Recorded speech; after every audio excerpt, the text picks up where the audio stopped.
The wind howled like a warning across the empty plains, rattling the loose wooden boards of the widow's fragile home.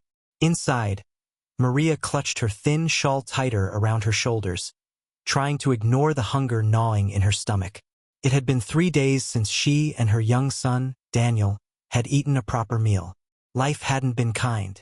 Ever since her husband passed away, leaving behind debts instead of security, Maria had been fighting a silent war against poverty, loneliness, and the cruel whispers of a town that had long forgotten her existence.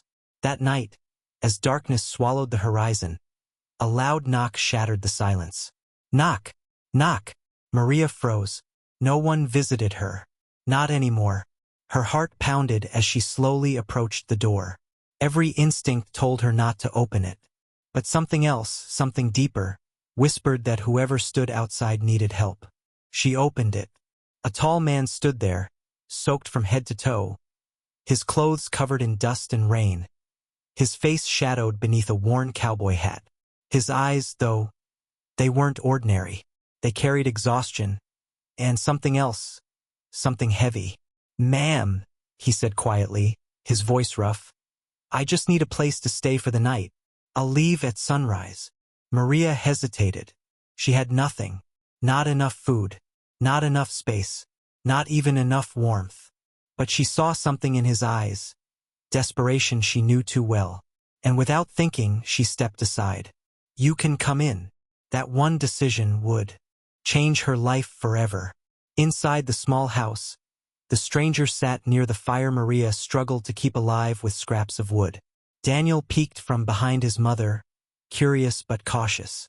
Maria handed the man a small piece of bread, the last of what they had. "You should eat," she said softly. The man looked at the bread, then at her, then at the child. "You haven't eaten, have you?" he asked quietly. Maria forced a smile. "We're fine." But he knew she was lying.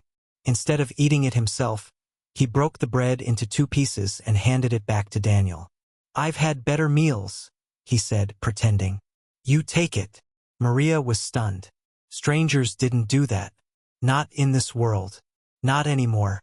As the night deepened, the storm outside grew stronger. Thunder roared like a warning from the heavens. The man finally spoke again. "Why help me?" he asked. "You don't even know me." Maria stared into the weak firelight. "Because I do know you," she said quietly. "Not your name, but your pain." The man didn't reply, but for the first time that night, his guarded expression softened. Hours passed. Daniel fell asleep beside the fire. Maria sat silently, sewing an old torn cloth, and the stranger watched. He noticed everything: the empty shelves, the patched clothes, the quiet dignity in her suffering. This wasn't just poverty. This was sacrifice.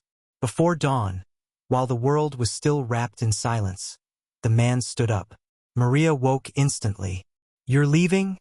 she asked. He nodded. "I don't have anything to repay you," he said. "But one day I will." Maria smiled gently. "You already did. You reminded me kindness still exists." The man paused at the door.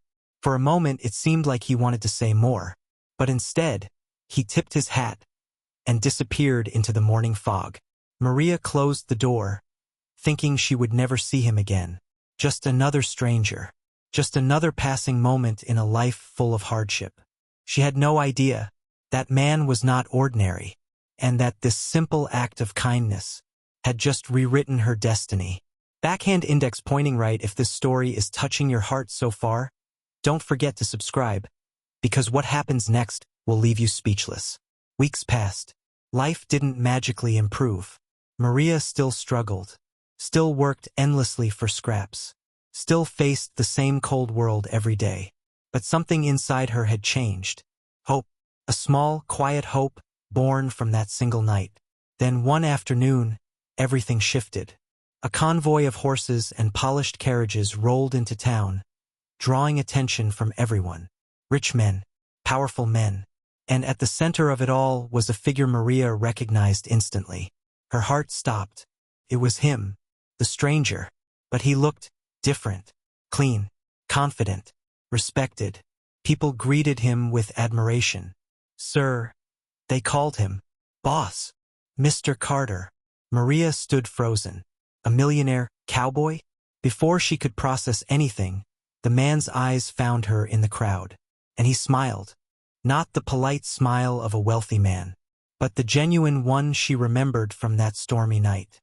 Moments later, he stood in front of her humble home again, but this time he didn't knock. He waited, respectfully. Maria stepped outside, her hands trembling. You, she whispered. He nodded.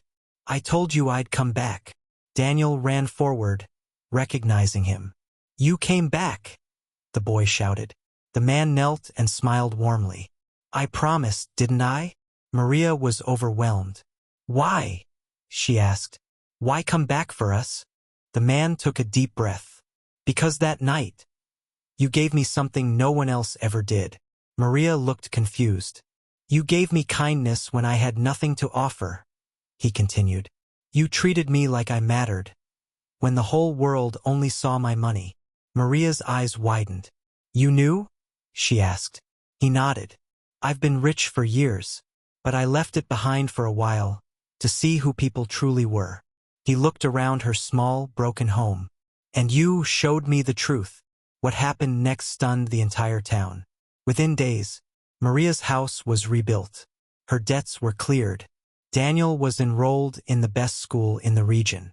And Maria was given not just money, but dignity, a chance to live again.